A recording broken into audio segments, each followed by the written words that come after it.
आज हम इस लेक्चर में लोक प्रशासन के क्षेत्र के बारे में पढ़ेंगे, चर्चा करेंगे। हम पूर्व के लेक्चर में लोक प्रशासन का अर्थ, लोक प्रशासन की प्रकृति के बारे में पढ़ चुके हैं। लोक प्रशासन के क्षेत्र के विषय में दृष्टिकोण उतने ही भिन्न हैं जितने कि वर्तमान जीवन में लोक प्रणाली की भूमिकाओं के विषय में। राजनीति विज्ञान की भांति लोक प्रशासन के क्षेत्र में सीमा रेखा निर्धारित करना भी अत्यंत दुष्कर कार्य है, क्योंकि लोक प्रशासन एक नया विषय है तथा एक क्रमबद्ध एवं व्यवस्थित ज्ञान के रूप में उसका जन्म हाल ही के वर्षों की घटना है। यद्यपि संयुक्त राज्य अमेरिका में इस विषय का काफ़ी विकास हो चुका है, तथापि भारत जैसे देश में अभी ये विषय ज्ञान के एक पृथक शास्त्र के रूप में गत दशक में ही स्थान पा सका है। लोक प्रशासन का एक विकासशील शास्त्र है तथा लोक कल्याणकारी राज्य के क्षेत्र विस्तार के साथ ही लोक प्रशासन का क्षेत्र भी निरंतर परिवर्तन की ओर गतिशील है। लोक प्रशासन के अंतर्गत प्रशासन की परिभाषा पर विद्वानों में अभी तक मतैक्य नहीं हो पाया। कुछ विचारक प्रशासन के एकीकृत दृष्टिकोण के समर्थक हैं, तो अन्य विचारक प्रबंधात्मक दृष्टिकोण के। लोक प्रशासन के क्षेत्र के संबंध में मुख्यतः 3 प्रकार की विचारधाराएं प्रचलित हैं।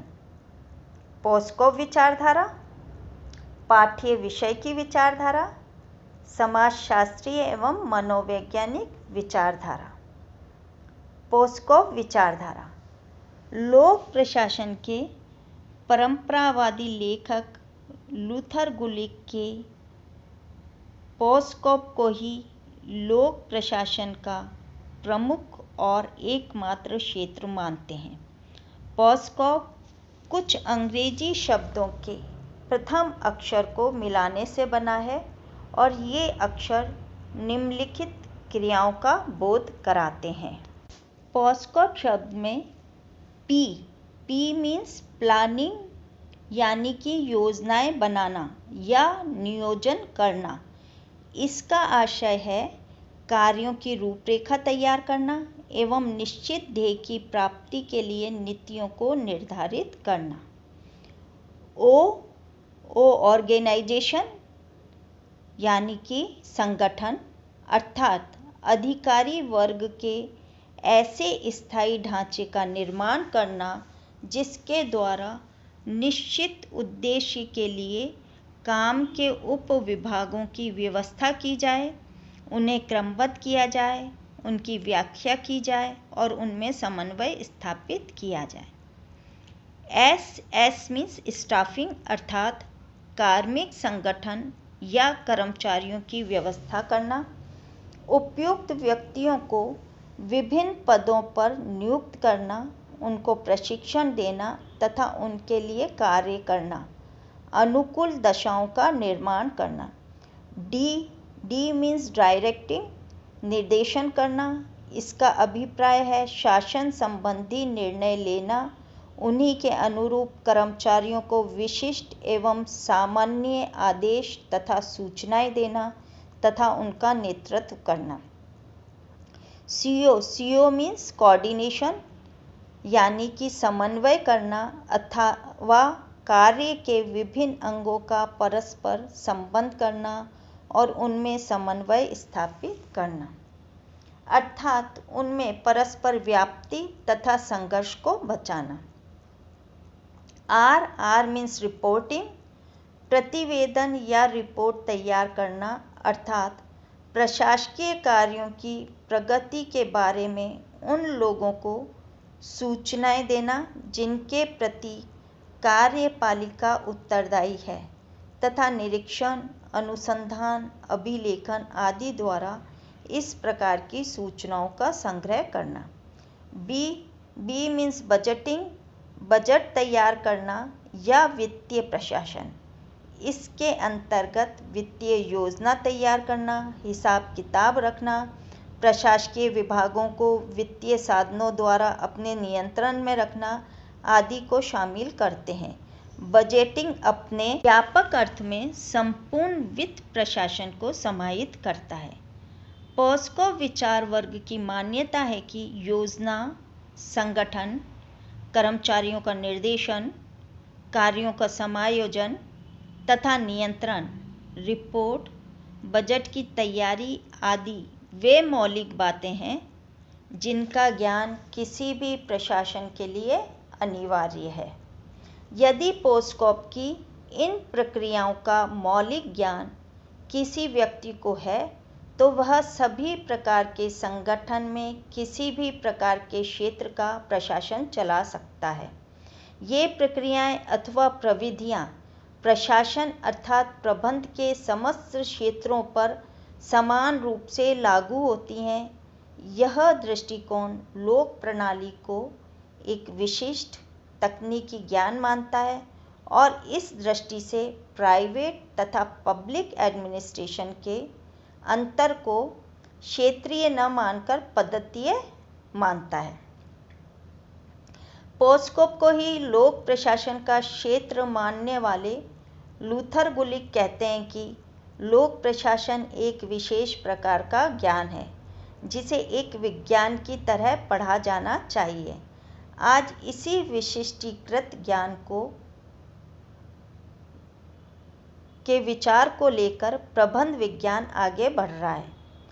पोस्कोप क्रियाओं को प्रशासन का अनिवार्य मूल बिंदु मानता है। पाठ्य विषय की विचारधारा। कुछ लेखक पोस्कोप को बहुत संकुचित क्षेत्र मानते हैं। उनकी यह मान्यता है कि लोक प्रशासन का क्षेत्र विषय की दृष्टि से निर्धारित किया जाना चाहिए, तकनीक की दृष्टि से नहीं। लेविस मैरियम एक ऐसे लेखक हैं जो एक कैंची की दो फलकों की तरह लोक प्रशासन के क्षेत्र में विषय और तकनीक दोनों को ही स्थान देते हैं। उनका कहना है कि किसी भी अभिकरण द्वारा प्रभावपूर्ण एवं बुद्धिमत्तापूर्ण प्रशासन केवल तभी संभव है जब उसकी विषय वस्तु का भी अच्छा ज्ञान प्राप्त कर लिया जाए। प्रशासन का मुख्य तत्व सजातीय क्रियाएं हैं जो जनता के लिए व्यापक और विविध सेवा प्रस्तुत करती हैं, जैसे कानून एवं व्यवस्था, शिक्षा, स्वास्थ्य, कृषि, सामाजिक सुरक्षा आदि। इतना महत्वपूर्ण कार्य अथवा ये व्यापक सेवाएं पोस्कोप प्रक्रियाओं में समाविष्ट नहीं होती। पाठ्य विषय संबंधी विचारधारा अथवा व्यापक क्षेत्र के समर्थक लोक प्रशासन को नीति विज्ञान मानते हैं और विषय की दृष्टि से उसे विस्तृत कर सरकार की कार्यकारिणी के समकक्ष बना देते हैं। यह दृष्टिकोण लोक प्रशासन के क्षेत्र को सरकार की संपूर्ण गतिविधियों तक व्यापक बना दिया जाता है। ये गतिविधियां अधिकतर कार्यकारिणी से संबंधित हैं, किंतु विधायिका, न्यायपालिका और जनता से उनके संबंध भी लोक प्रशासन के विषय हैं। लोक प्रशासन को इस तरह राजनीति और सरकार के निकट लाने वाले ये विचारक मानते हैं कि नीति विज्ञान होने के कारण लोक प्रशासन 3 प्रकार के कार्य करता है। पहला, ये नीति निर्माता राजनीतिज्ञों को सामग्री प्रदान करता है। दूसरे, ये नीति निर्माण और कार्यान्वित में रिक्तता को भरता है। एवं तीसरे, एक प्रक्रिया के रूप में यह अनवरत रूप से नीति को प्रभावित करता है। इस प्रकार लोक प्रशासन का क्षेत्र केवल शुष्क तकनीकों के ज्ञान तक ही सीमित नहीं है, बल्कि इसका क्षेत्र नीति निर्माण और व्यवहार से संबंधित सभी गतिविधियों को गहराई से समझना और परखना है। समाजशास्त्रीय एवं मनोवैज्ञानिक विचारधारा। इस दृष्टिकोण के समकालीन लेखक लोक प्रशासन का अध्ययन समाजशास्त्रीय एवं मनोवैज्ञानिक ढंग से करने लगे हैं। आज का लोक प्रशासन तकनीक तथा विषय का ज्ञान मात्र न रहकर उन समग्र परिस्थितियों और वातावरण को भी अपने में सम्मिलित करता है जिनके अंतर्गत शासन प्रक्रिया चलती है।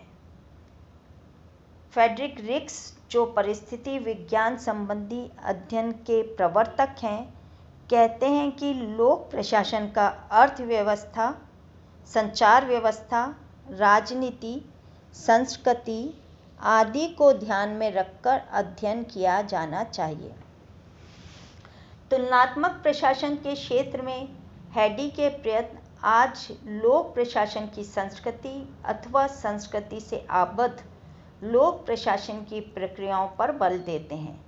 भ्रष्टाचार, मनोबल, मानव संबंध, प्रशासकीय नेतृत्व आदि कुछ ऐसे विषय हैं जिनकी समाजशास्त्रीय स्थितियों के संदर्भ में ही ठीक प्रकार विवेचना की जा सकती है।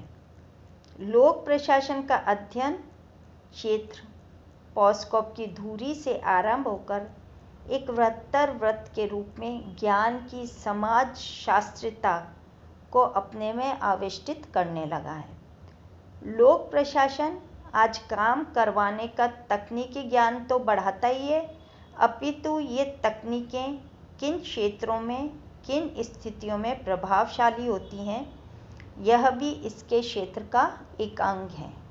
जो पॉस्को प्रणाली पुलिस प्रशासन पर लागू होती है, वह विकास प्रशासन पर लागू नहीं होती है।